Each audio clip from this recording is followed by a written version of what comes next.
Welcome back, my nieces and nephews, to another episode of Fun Uncle. I'm this network's educational guide to Web3, and I am so sorry, Gary Vee. I keep canceling on you. You've been trying to do this interview like 2 or 3 times now, but you know how it is with the holidays, man. I am so sorry. Thanks for being patient with me and sitting down and taking your time to do this interview. Actually, before we get into it, could you do me a favor just to prove to my audience that this is real? Could you just get up and walk around your office, maybe grab something random off the bookshelf or counter, like a stuffed animal. Do you have a stuffed animal laying around? Perfect. Okay, that's perfect. They're totally gonna think it's real now. All right, now that we've gotten that out of the way, let's just dive into the questions. My first one is, what do you think about the Blue Chip NFTs during the bear market? What's your focus right now? I'm not fucking willing to judge fucking Bored Ape yet. I'm not willing to judge any of these projects yet. And so I think I don't know, to answer your question, the people. I'm building an organization. I'm focused on the people, the process, there's missteps along the way. The gift goat has not gone as well as I want to. I've jumped in and tried to work it, but it takes months for these things to, execute on. So I focus on that. I'm excited about, the people I'm bringing in, the talent. Okay, kind of negative. I guess that answered my question. Why don't we just talk about the crypto markets? What do you think the trend is going to be like going into 2023? I'm not sure. We're in a bear market. I don't know who's excited. Forget about crypto. Is anybody paying attention to the severity of the war in Europe, the macro politics there, the inflation, the underlining reports from FedEx, housing's about to crash? I really believe that. A lot of companies, consumer confidence is down. Yeah, but what does that mean? Meaning, I'd love for everything to be rosy, but I'm not in control of that. Yeah? I didn't call Putin and say, go attack Ukraine. I never said you called Putin. That wasn't me. I never said I've that. got to focus on fucking VeeFriends. And what I'm doing is laying the foundation. That's great. That do you, for man. a lot of people to care about these characters. They're going to love them. Which will build a real company, which will allow me to do incrable things for the people that hold I the don't doubt NFTs. you for a second. Dude, I don't know how this escalated. I don't know why you're so pissed at me right now. Maybe in the hopes of ending things on a high note. Do you have any words of encouragement for our audience? I'm going to let history be the judge, not me. Fuck me. Yeah, fuck and you, dude. Definitely not anonymous accounts on Twitter who've got opinions who've never operated a paper bag, let alone a big company.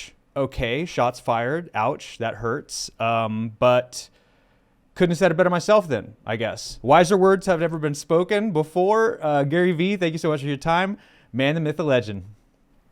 We got some big stuff going on in Web3 news as Phoenix Games raises $150 million. Web3 can change how information is gathered, and the Game 3 Awards honor the best Web3 games of 2022.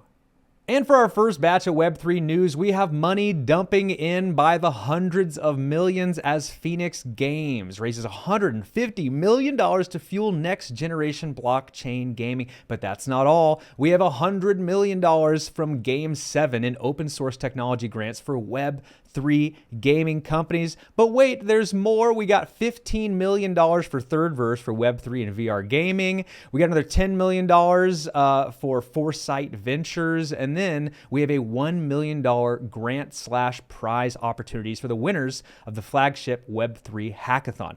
What does this tell you? What's the 10,000 foot view on all this money moving around? It tells me that venture capital companies see the opportunity here. They just don't know what to do with it. They are just dumping money at this opportunity because they see the technology play. They see the seemingly unlimited possibilities. What they need is minds. They need the smartest minds in the world coming in and focusing on the problem. How do you get those? With $1 million prizes and by dumping $100 million at a time into these individual studios, hoping that one of them will have that eureka miraculous moment. Put 1,000 monkeys in rooms with typewriters, eventually you have Shakespeare. Well, the same thing is going, but on a larger, more intelligent scale here, where you've got one of the biggest technology plays of the last 20, 30 years coming into existence, and we haven't really figured out the best use of it yet. Cryptocurrencies was a quick way to make a buck. NFTs was fun for collectibles. We've got GameFi and this Internet of Things, and maybe there's a cell phone coming out. But at the end of the day, like, it's a lot of smoke and no fire, a lot of sizzle and no steak. And so they need to bring in some smart MFers to solve this problem, and it's going to cost a big penny. And we're seeing the money moving already, and what that tells me is we're so early on. They're still in the problem-solving phase.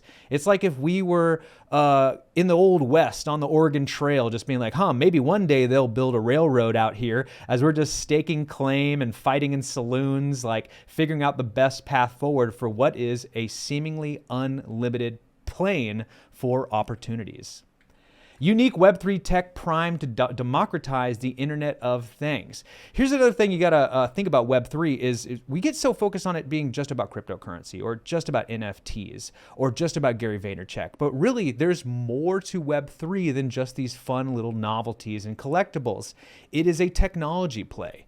It is all about decentralized compute processes based on trust. And the Internet of Things is like a Web 2.5 early advent of that idea. For example, you have all of these technology devices in your home. Maybe you've got a Ring camera, or you've got an Alexa, or some kind of Apple Home Studio. Your lock is probably digital and something you can access over the Wi-Fi. Same with your security cameras, your baby cam. You got all these little computers that talk to each other over the network, and they do it on a system of trust. They all trust each other, and they're using some kind of specific encryption for that device specifically. And so right now it's in these weird little like hubs where, Apple's got its own little hub of technology and encryption, and then Nest and Ring, they have their own little hubs and nests, of encryption and how they talk to each other. And sometimes they'll play nice, like Ring will play nice with Apple and Android, and Nest will play nice over here, but there's not a lot of perfect crisscross. Web3 and blockchain technology will help alleviate that problem, Let's have more systems that are moving the data around and storing it and sharing it in a safer and more encrypted way. That way, you don't have all of these different nodes that are easily hackable. If your firmware goes out of date on your old device and it becomes easily hackable, like none of that. They'll all be regularly updated and regularly monitored on a network that we are using globally. And so this isn't going to happen anytime soon. We're talking about like 5-10 year time frames, but this is another play within Web3 is the Internet of Things.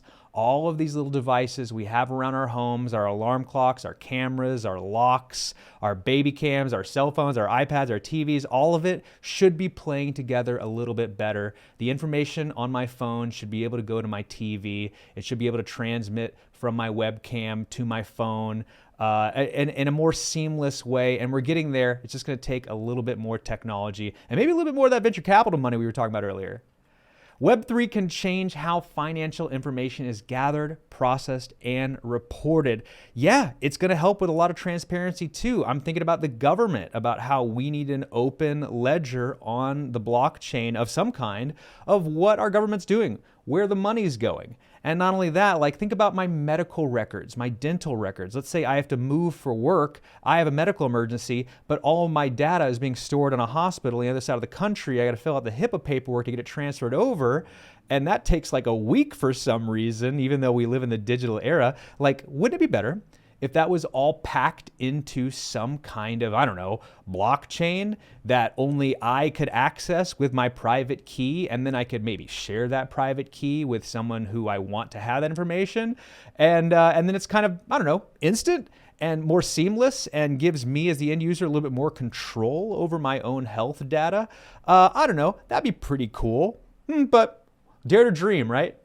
Web3 gaming sucks. The struggle with user experience, yes, it does suck. That has been the problem with Web3 gaming is it's lo-fi, it's not that entertaining, there's not a lot of community in the games. And what I have to say to this argument is there are plenty of fun games.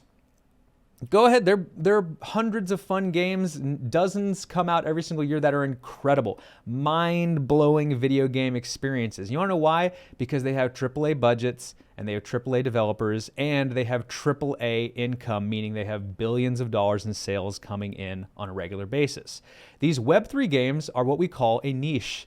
a small, tiny little sliver subsection of the video game market. And the reason they exist and the reason they're special is because they have blockchain integration, NFTs, and cryptocurrency payouts. That's the secret sauce. That's the only reason they exist. That's why the developers built them in the first place. I'm sorry if the gaming sucks, but the real important thing here is the technology play. That's why they made them. That's why they exist. That's what they're focused on. If they had the money, unlimited time, and unlimited resources, they'd make the gameplay good too. But realize you came to play these play-to-earn games for the crypto. That's why you came here, is for the NFTs, is for the blockchain and Web3 integration. The gameplay will catch up once the money is there, once there's a real demand for it. But just realize why they exist and why you came here in the first place. It's for the NFT and cryptocurrency integration. Don't hate them because they don't have everything. Love them because they have what you came for. How's that sound? How's that for a fununcleism?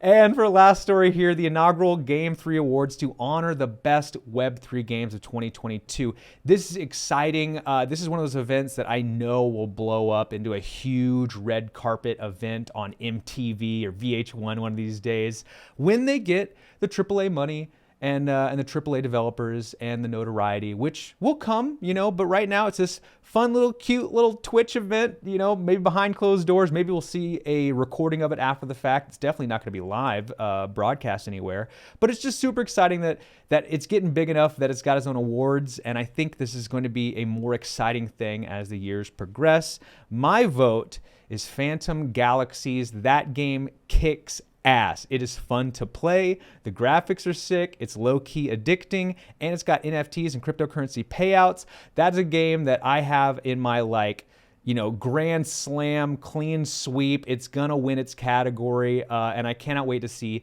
things Phantom Galaxies, Animoca Brands, and Blowfish Studios are gonna come out with next. Boy, oh boy, do we have some fun stuff in cryptocurrency news as a Bitcoin bottom is starting to show. Fidelity opens retail crypto accounts, and the best time to buy Bitcoin is now.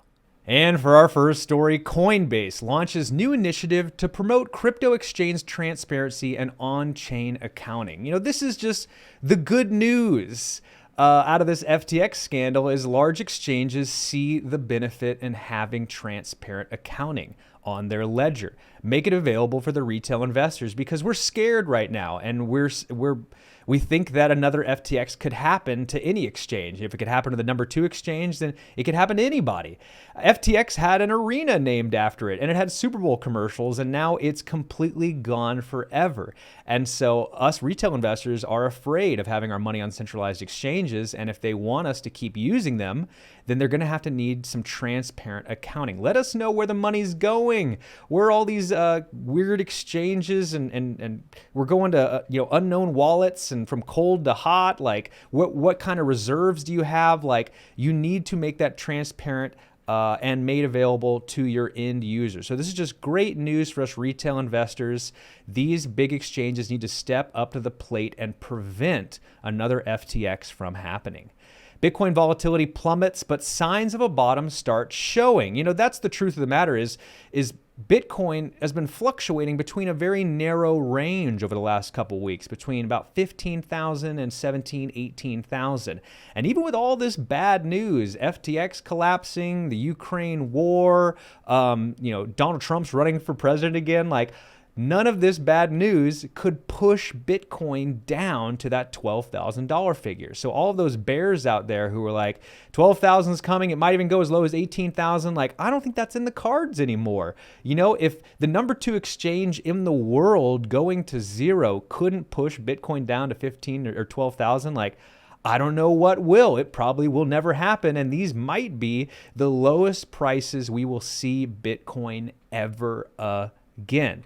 I'm just a guy in a Hawaiian shirt. Don't take my word for it. Do your own research. But things are starting to look good, and I'm not the only one who thinks so. Analysts who called May 2021 crypto collapse says Bitcoin is on the verge of recovering.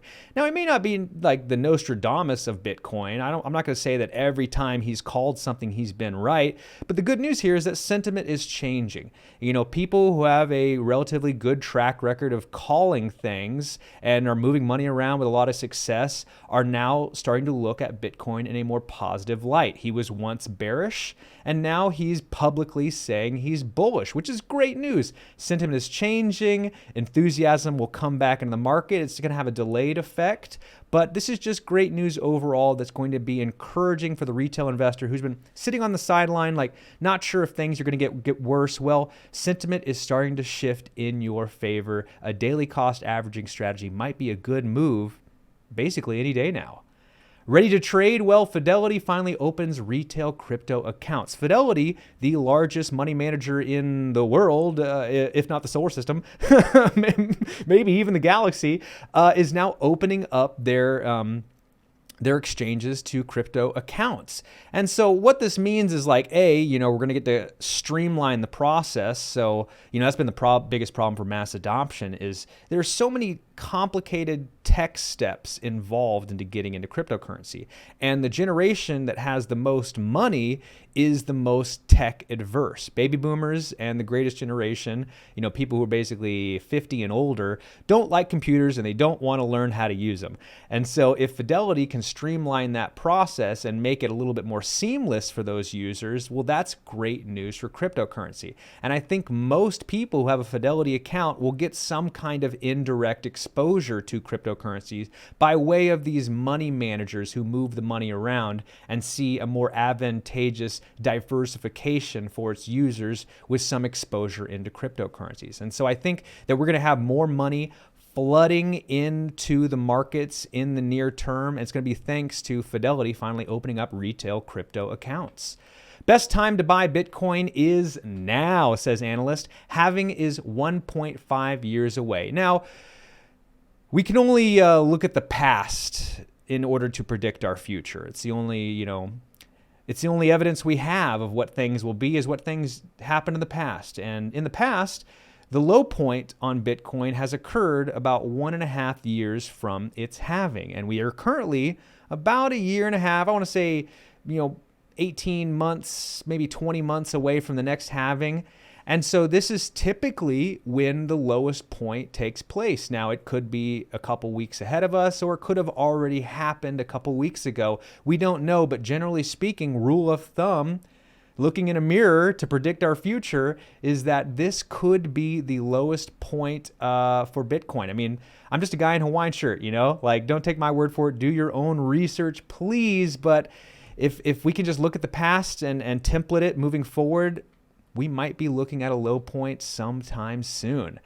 And crypto guru Raul Paul compares Solana with Ethereum of 2018. Me too. Ethereum had a lot of bad news. It got poo-pooed a lot on. It fell by 70%, and people laughed it out of the room, saying it'll never replace Bitcoin. But nay, it has prospered. It has moved forward. It has kept developing. And Solana's doing the same thing. It just went through a catastrophic event that should have driven the price to zero. And Solana, if it were any other cryptocurrency in the world, probably would have closed its doors and disappeared forever. But no, Solana's got some dingleberry dubstep dope stuff going on in the background. And you best believe they are going to prosper through this. They're going to take a little bit of time to recover, but they have so many incredible technology plays going on behind the scenes that just gives me so much hope moving forward. And now it's time for my favorite part of the show. It's the Web3 Lounge, where I'm just kicking it with you, my nieces and nephews, updating you on the stuff going on behind the scenes at Web3 Network. And the first thing, this is super exciting news, is our co-founder Gifted will be moderating a panel at LA Comic-Con this weekend, Saturday, December 3rd, 11:30 a.m. He's got some notable names up here on the panel. We got Ben Morrow, Cass Vegas, Raj Singh, and Jeff Nicholas are going to be talking about Web3 changing entertainment. This is huge news. You got to check it out. And big for the network, the legend, Gifted. He is the host of GM Web3 and the co-host of NFT Live, is going to be moderating this panel. I'm excited to see what they have to say. And also, you can check out me in Talk House Magazine this month. We're talking about Web3 films and how young filmmakers can integrate their projects into NFTs or Web3 to help fund and promote their projects. So no longer will they be beholden to these large studios and being forced to have large budgets in order to get greenlit and distribution. Like Web3 will help streamline all of that in helping users get money up front for their project, also help them promote it moving forward. And also Web3 is a distribution platform for their movies moving forward. And so we talk about that in Talkhouse Magazine. If you want to read the full article, check the description down below.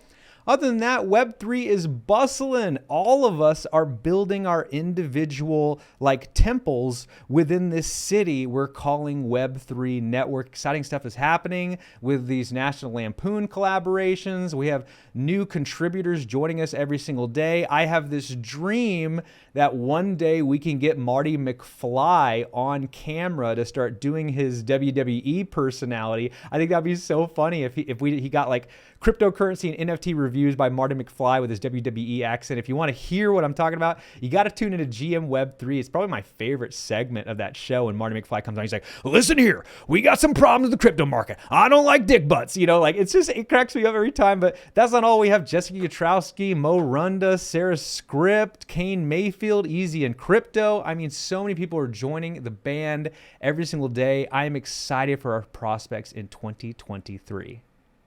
Do you like crypto, NFTs, and video games? Well, the Fununcle YouTube page is your one-stop shop for all of my content across all networks and platforms. You want to make sure to hit the link down in the description below and join me today. You do not want to miss out on any of this content because I work diligently to demystify the complexities of blockchain technology.